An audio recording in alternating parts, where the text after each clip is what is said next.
Hello students, आपका एक बार फिर से स्वागत है राजगुरु चैनल में। मैं हूं आपका राज सर। आपके लिए लेकर आया सारणिकों की प्रॉपर्टीज। इससे पहले हम सारणी के सामान्य गुणधर्म पढ़ चुके हैं। उससे रिलेटेड आपको वीडियो देखने हैं तो आप डिस्क्रिप्शन बॉक्स में जाकर लिंक दिए गए वहां से क्लिक करके देख सकते हैं। इसके अलावा अगर आप अभी तक हमारे चैनल पर नए हैं तो आप सब्सक्राइब कर दीजिए और बेल बटन को दबा दीजिए, जिससे आगे आने वाले नोटिफिकेशन आपको मिल जाएंगे। तो शुरू करते हैं सारणिकों की प्रॉपर्टीज।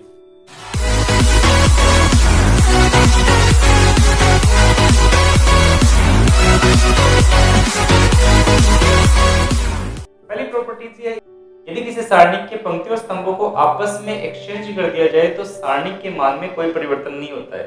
कहने का मतलब, अगर आपके पास एक सारणिक है A, सारणिक मान लीजिए है A1 A2 A3 B1 B2 B3 C1 C2 C3, ये आपके पास सारणिक है। इसको आप नॉर्मली डेल से भी लिख सकते हो, ये डेल हो गया, ठीक है ना। तो अगर डेल 1 लें और डेल 1 में क्या कर दें, ए का कर दें ट्रांसपोज, तो अपने को क्या मिलेगा, A1 A2 A3 B1 B2 B3 C1 C2 C3। अब क्वेश्चन ये है कि इनका दोनों का सारणिक मान बराबर होता है। कैसे होता है, एक बार चेक कर लेते हैं। सबसे पहले ए की सारणी की वैल्यू निकालते हैं। ए क्या है, ये रहा A1 A2 A3, A1 A2 A3 B1 B2 B3 C1 C2 C3। इसको सारूस विधि से हल करते हैं। ये दोनों दोबारा लिख लेते हैं, A1 B1 C1 A2 B2 C2, करें मल्टीप्लाई 1 2 3, तो यह आ जाएगा A1 B2 C3 plus A2 B3 C1 plus A3 B1 C2 minus अगला पार्ट ये और ये A3 B2 C1 A3 B2 C1 plus A1 B3 C2 plus A2 B1 C3। तो इस प्रकार से अपने पास A सारणी का मान आ गया। इसी प्रकार A का ट्रांसपोज जैसा कि आप करें, इसको यहीं सॉल्व कर लेते हैं चारूस विधि से। ये लगा लेते हैं A1 A2 A3 B1 B2 B3, इसको सिंप्लीफाई करें, करते हैं 1 2 3, तो ये आ जाएगा A1 B2 C3 plus B1 C2 A3 plus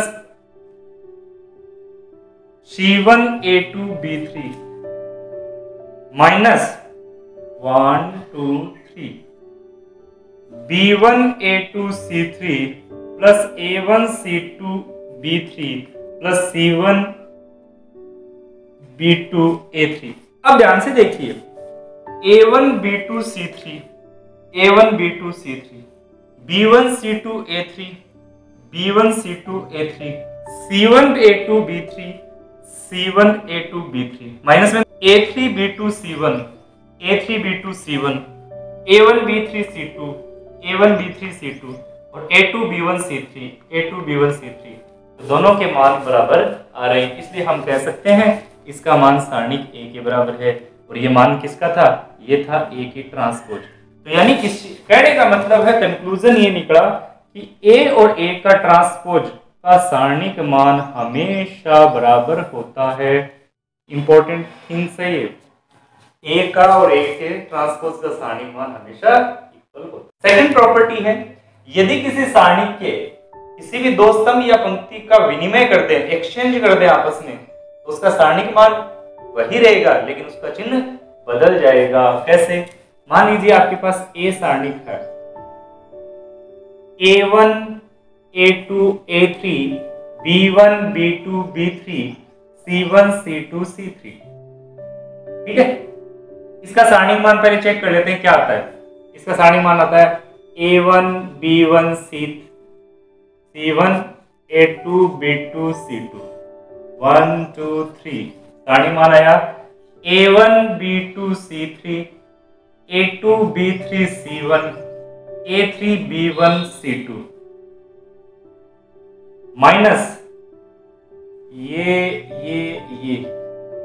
A3 B2 C1 A1 B3 C2 A2B1C3, ये इसका सारणिक मान आ गया।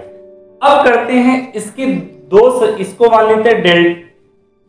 अब हम ज्ञात करते हैं डेल वन। डेल वन में क्या करते हैं, या तो दो स्तंभों को बदल देते हैं या दो पंक्तियों को। एक काम करते हैं, दो स्तंभों को बदलते हैं, इसको इसमें ले जाते हैं और इसको इसमें ले जाते हैं, तो रिजल्टेंट क्या आता है, A1B1C1, A3B3C3, A2B2C2। हमने क्या किया है, हमने दो स्तंभों को परस्पर बदल दिया है। अब हम देखते हैं कि ये बदलने के बाद में जब दो स्तंभों को आपस में बदल दिया, बदलने के बाद में जो रिजल्टेंट वैल्यू आती है वो क्या आती है, तो इसका सारणिक मान ज्ञात करते हैं सारूस विधि से। यहां लिख देते हैं A1B1C1, A3B3C3, इसको मल्टीप्लाई करते हैं, ये अपने पास आ गया A1B3C2 plus A3B2C1 plus A2B1C3, minus का चिन्ह, ये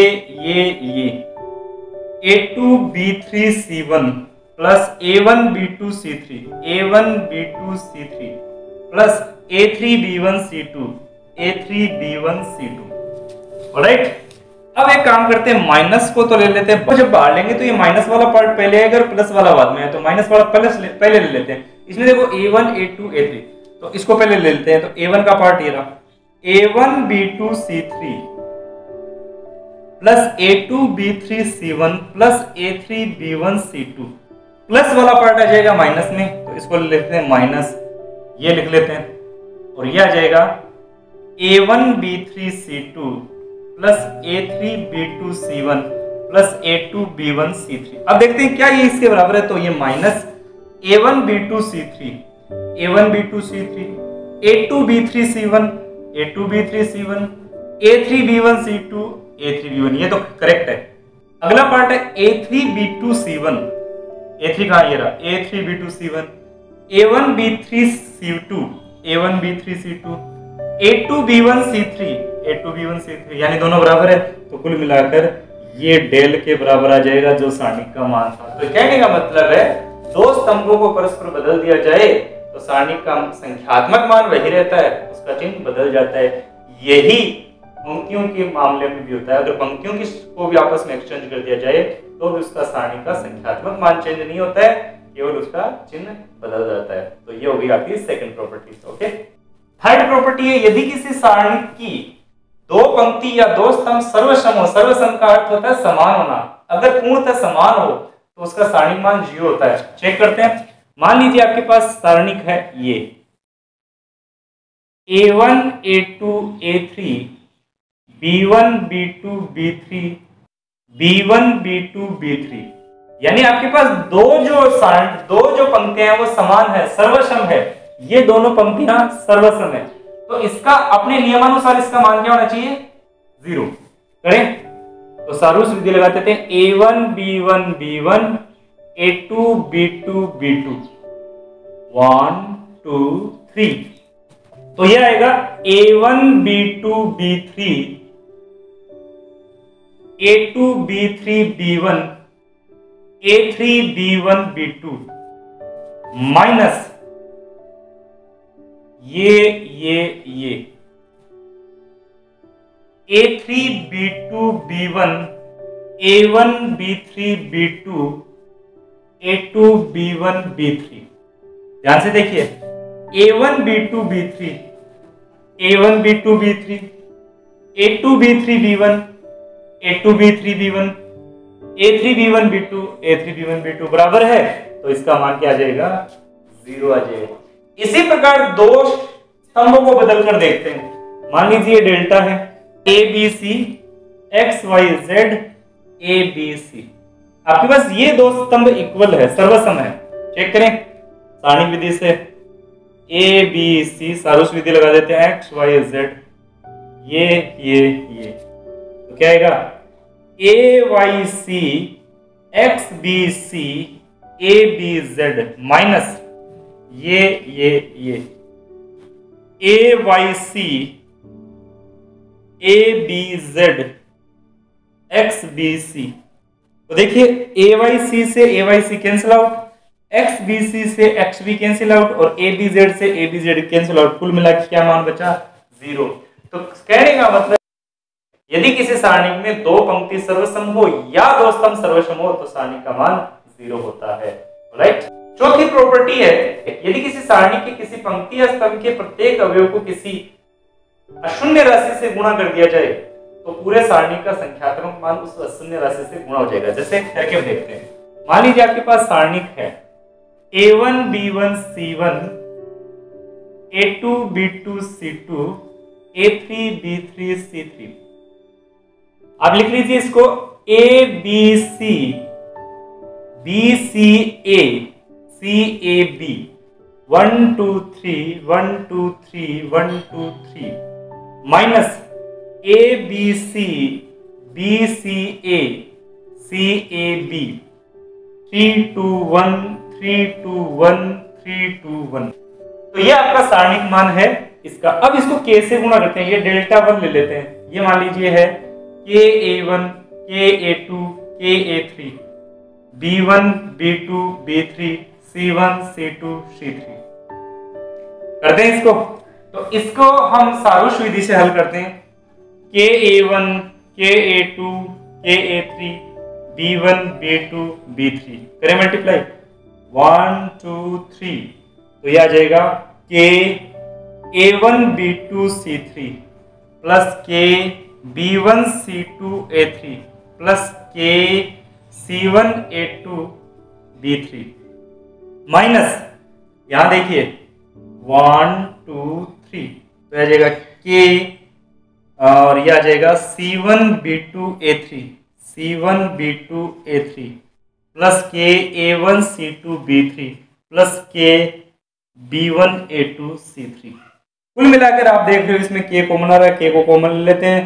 यह आ जाएगा A1 B2 C3 plus B1 C2 A3 plus C1 A2 B3 minus यह आ जाएगा A3 B2 C1, यह आ जाएगा B3 C2 A1, यह आ जाएगा C3 A2 B1। देख लीजिए ये तीनों पार्ट दिए गए हैं। ये इसका सारणिक मान है। तो ये डेल्टा 1 के डेल्टा के बराबर हो गया है। तो कहने का मतलब मैंने इसको एक पंक्ति से एक स्तंभ से गुणा किया तो ये k से गुणा हो गया, दूसरे से गुणा करता तो k से फिर गुणा होता, तीसरे से गुणा होता तो k से फिर गुणा होता। इसका मतलब अगर किसी सारणी के प्रत्येक अवयव को k से गुणा कर दिया जाए तो क्या, यदि किसी सारणी के मान लीजिए सारणी की है A1 A2 A3 B1 B2 B3 C1 C2 C3, अगर किसी सारणी के मैंने एक से गुणा किया एक स्तंभ से तो जो डेल्टा का मान है वो k से गुणा हो गया। अगर मैं दूसरे से और गुणा कर दूं तो k स्क्वायर से गुणा हो गया। अगर मैं तीसरे से और कर दूं तो इसका मतलब जो डेल्टा 1 है वो आ जाएगा डेल्टा k की पावर 3 के बराबर, क्योंकि एक के यहां से आ गया, एक के यहां से आ गया, एक के यहां से गया, 3 के आ गया तो 3 के आ गया। इसका मतलब 3 से k की पावर 3 से गुणा होगा। अब कब होगा, जब ये 3 क्रम की मैट्रिक्स हो। इसी प्रकार अगर डेल्टा 2 क्रम की सारणी को तो डेल्टा 1 का मान आ जाएगा k स्क्वायर डेल्टा, क्योंकि उसमें दो ही पंक्तियां होंगी। और अगर डेल्टा एक क्रम की मैट्रिक्स हो तो डेल्टा 1 का मान आ जाएगा k डेल्टा, यानी उसके प्रत्येक अवयव को गुणा करने पर ऐसी स्थिति आ जाएगी। तो कहने का मतलब है अगर 3/3 क्रम की सारणी को प्रत्येक अवयव को k से गुणा करें तो सारणी का मान k क्यूब से गुणा हो जाएगा। अगर 2/2 की सारणी होगी तो k स्क्वायर से, और अगर केवल एक क्रम की सारणी होगी तो केवल उसका संख्यात्मक मान k से गुणा हो जाएगा। अगली प्रॉपर्टी से यदि किसी सारणी के किसी स्तंभ या पंक्ति को दो अवयवों के योग के रूप में लिखा जा सकता है तो उस सारणी को दो अलग अलग सारणिकों के योग के रूप में लिखा जा सकता है, जिसमें से जो दो अवयवों का योग लिखा है उन अवयवों को अलग अलग कर सकते हैं। कैसे कर सकते हैं समझना है इसको। मान लीजिए आपके पास सारणी का del A1 A2 A3 B1 B3 C1 C2 C3। अपने पास एक सारणी है जिसमें हमने एक स्तंभ दो अवयवों के जोड़ के रूप में ये फर्स्ट स्तंभ भी हो सकता है, ये सेकंड भी हो सकता है, ये थर्ड हो सकता है। स्तंभ के अलावा ऐसी स्थिति पंक्ति में भी आ सकती है कि पंक्ति में पहली पंक्ति या दूसरी पंक्ति या तीसरी पंक्ति किसी दो एलिमेंट के जोड़ के रूप में। तो इसका मान क्या आएगा? इसका मान ये आएगा a1 a2 a3 b1 b2 b3 c1 c2 c3 plus यह आ जाएगा d1 d2 d3 b1 b2 b3 c1 c2 c3। इसका मान ये आएगा। इसको सारणिक विधि से प्रूव कर लेते हैं। करें सारणिक विधि से, इसको ले लेते हैं यूं तो आ जाएगा a1 प्लस d1, सारणी क्या आएगी b2 b3 c2 c3 minus plus minus दूसरा। जैसे हम पंक्ति के थ्रू सोल्व करते हैं वैसे स्तंभ के थ्रू भी इसको सोल्व कर सकते हैं। तो यह आ जाता है a2 प्लस d2 और ये सारणी आ जाएगी। इसको लेंगे तो इसको छोड़ देंगे और ये आएगा b1 c1 b3 c3 plus अंत में इसको भी छोड़ दो, ये ले लेते हैं तो a3 d3 a3 plus d3 और इसको सोल्व करेंगे तो ये आएगा b1 c1 b3 c3। अब इसको अलग a1 को इससे गुणा करते हैं तो ये आ जाएगा a1 b2 b3 c2 c3 plus d1 b2 b3 c2 c3 minus a2 b1 b3 c1 c3 minus d2 b1 b3 c1 c3 plus a3 b1 b3 c1 c3 plus d3 b1 b3 c1 c3। इसको अलग अलग ले लेते हैं, a1 वाले part अलग ले लेते हैं b2 b3 c2 c3 minus a2 b1 b2 c1 c3 plus a3 b1 c1 b3 c2 plus d1 वाले पार्ट एक तरफ ले लेते हैं b2 b3 c2 c3 minus d2 b1 b3 c1 c3 plus d3 b1 b2 c1 c3। ये जो part होता है वो इस सारणी का मान आ गया, यानी ये आ गया a1 a2 a3 b1 b2 b3 c1 c2 c3। दूसरे वाले पार्ट में देखिए a1 a2 a3 की जगह d1 d2 d3 है, केवल इतना ही चेंज है, बाकी सेम वो का वही है। तो ये आ जाएगा d1 d2 d3 b1 b2 b3 c1 c2 c3। तो कहने का मतलब है जो स्तंभ जोड़ के रूप में दो संख्याओं के जोड़ के रूप में थे वो दोनों संख्याएं अलग अलग हो गई। इसी प्रकार से ये पंक्तियों पर भी लागू होता है। राइट, अगली प्रॉपर्टी है सिक्स्थ, जो कि बहुत ही इंपॉर्टेंट प्रॉपर्टी है। प्रॉपर्टी क्या कहती है? यदि किसी स्तंभ को किसी अशून्य संख्या से गुणा करके दूसरे स्तंभ में जोड़ दिया जाए या फिर किसी पंक्ति को अशून्य संख्या से गुणा करके दूसरी पंक्ति में जोड़ दिया जाए तो उसके सारणिक मान में कोई परिवर्तन नहीं होगा। जब भी हम सारणी के क्वेश्चंस को सॉल्व करेंगे तो ये प्रॉपर्टी सबसे ज्यादा काम आएगी, इसलिए बहुत ही इंपॉर्टेंट प्रॉपर्टीज है, ढंग से समझ लेना। कहा, मान लीजिए आपके पास सारणी की ये है a1 b1 c1 a2 b2 c2 a3 b3 c3। आपको करना क्या है? आपको करना है किसी भी, मान लीजिए आपके पास है एक अशून्य संख्या k, आपको किसी भी एक पंक्ति या किसी भी एक स्तंभ को k से गुणा करना है और गुणा करके रिजल्ट निकालना और देखना है क्या रिजल्ट आता है। अभी चेक करते हैं। हम करते हैं इसको k से गुणा करते हैं और इसमें जोड़ देते हैं। तो ये मान लीजिए a1 a2 a3, b1 वाले को k से गुणा कर, हम क्या करते हैं b, ये जो आपको स्तंभ है इसको k से गुणा कर लेते हैं और इसमें जोड़ लेते हैं, plus k b1 plus k b2 plus k b3 और ये आ गया b1 b2 b3 c1 c2 c3। हमने ये कर लिया। हम देखते हैं क्या इसका मान इस डेल के बराबर आता है, इसी सारणी के मान के बराबर आता है। इसके लिए हम देखिए क्या करते हैं, हम करते हैं ये प्लस की दो राशियां हैं स्तंभ में।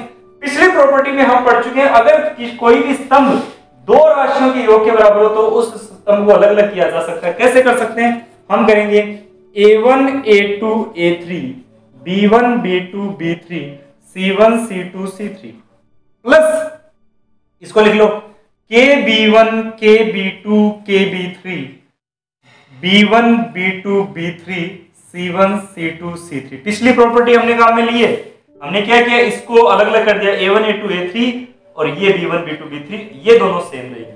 अब देखिए प्रॉपर्टी को ध्यान से, इसमें से k कॉमन लिया जा सकता है। जैसा कि हमने कहा, यदि किसी सारणी के प्रत्येक एलिमेंट को k से गुणा, यदि किसी सारणी के स्तंभ को k से गुणा करें तो k बाहर आ जाएगा। तो k को बाहर ले लेते हैं, तो यह आ जाएगा A1 A2 A3 B1 B2 B3 C1 C2 C3 plus k को बाहर ले लेते हैं। k को जैसे बाहर लिया, B1 B2 B3 रहेगा B1 B2 B3, दोबारा B1 B2 B3 और लास्ट में आ गया C1 C2 C3। हमने प्रॉपर्टी पढ़ी है कि यदि किसी सारणी में दो स्तंभ समान हो तो सारणी का मान शून्य होता है। तो ये अपने पास ये जो सारणी के ये मूल दी गई सारणी का डेल्टा और ये आ गया k गुणा 0 कुल मिलाकर डेल। तो यानी सारणी में किसी k से गुणा करके हम दूसरे स्तंभ या किसी पंक्ति में दूसरी पंक्ति को जोड़ दें तो सारणी का मान अप्रभावित रहता है। ओके, अगली प्रॉपर्टी कहती है यदि किसी सारणी के किसी पंक्ति को अन्य पंक्ति के सहखंडों से गुणा कर दिया जाए या किसी स्तंभ को अन्य पंक्ति या स्तंभ के सहखंडों से गुणा कर दिया जाए तो उसका सारणिक मान शून्य होता है। कैसे होता है समझेंगे। मान लीजिए आपके पास एक सारणी का डेल, ये आपके पास A11 A12 A13 A21 A22 A23 A31 A32 A33 alright. यहां हम कह सकते हैं डेल का मान होता है A11 F11 A12 F12 A13 F13। Alright, हम एक काम करते हैं, इनको बदल देते हैं। हम ये वाली पंक्ति ले लेते हैं A21 A22 A23, यह जगह F11 F12 F13। क्वेश्चन में यही था ना कि पंक्ति अपने पास सेकंड है और सहखंड फर्स्ट पंक्ति के है, तो क्या फर्क पड़ता है इससे देखते हैं।